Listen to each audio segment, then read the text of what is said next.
ఏ ఒక వర్క్ని ఏబీలు కలిసి చేసిన దానికంటే 16 days చేస్తాడంట ఆ పని అతను ఒక్కడు. అదే పని బి ఏబీలు కలిసి చేసిన దానికంటే 4 days ఎక్కువగా చేస్తారంట. అయితే ఆ ఏ అండ్ బీలు ఇద్దరు కలిసి ఆ పనిని ఎన్ని డేస్లో కంప్లీట్ చేస్తారు అనేది క్వశ్చన్. ఓకేనా, అంటే ఏ ప్లస్ బి ఎంత చేస్తాడని కనుక్కోవాలి. ఫస్ట్ మనం ఏ ప్లస్ బి ఎంత చేస్తారు అంటే ఎక్స్ అనుకుందాం. ఎక్స్ అంటే పర్ డేలో ఎంత మనకు 1/x అవుతుంది. ఓకేనా, ఏ అయితే ఎంత చేస్తారంట అంటే ఏ ఇతను చేసిన దానికంటే 16 days ఎక్కువ చేస్తాడు. అంటే పర్ డే ఎంత 1/x + 16 అవుతుంది. మరి బి ఎంత చేస్తాడంటే ఏ ప్లస్ బి అంటే ప్లస్ ఎక్స్ కాబట్టి 4 days. పర్ డేలో ఎంత అంటే 1/x + 4 చేస్తాడు. మరి మనకేం కావాలి అంటే ఏ ప్లస్ బి కావాలి. మన దగ్గర ఏముంది, ఏది ఉంది, బిది ఉంది.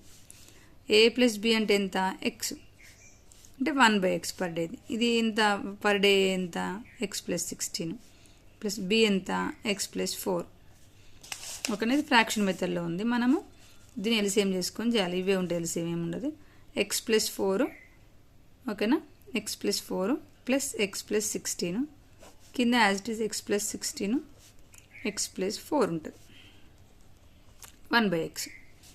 ఇప్పుడు క్రాస్ మల్టిప్లై చేయాలి. అంటే x + 16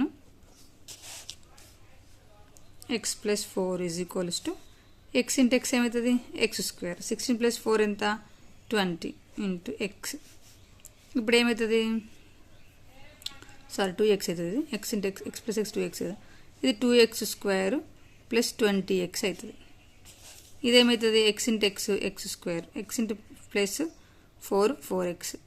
16 + x 16x. 16 4 + 64. ఇది ఎంత అవుతుంది x² + 20x + 64 = 2x² + 20x. ఇది ఈక్వల్ టు 20 దిక్కు ఉంది. ఇటు దిక్కు వస్తే ఏమవుతుంది కట్ అవుతుంది, క్యాన్సిల్ అవుతుంది. x² ఉంది అంటే ఎంత 2x². ఇటు దిక్కు వస్తే x² = ఏం మిగిలింది 64. 2x² x² పోతే ఎంత x² = 64. అంటే x ఎంత 8 days.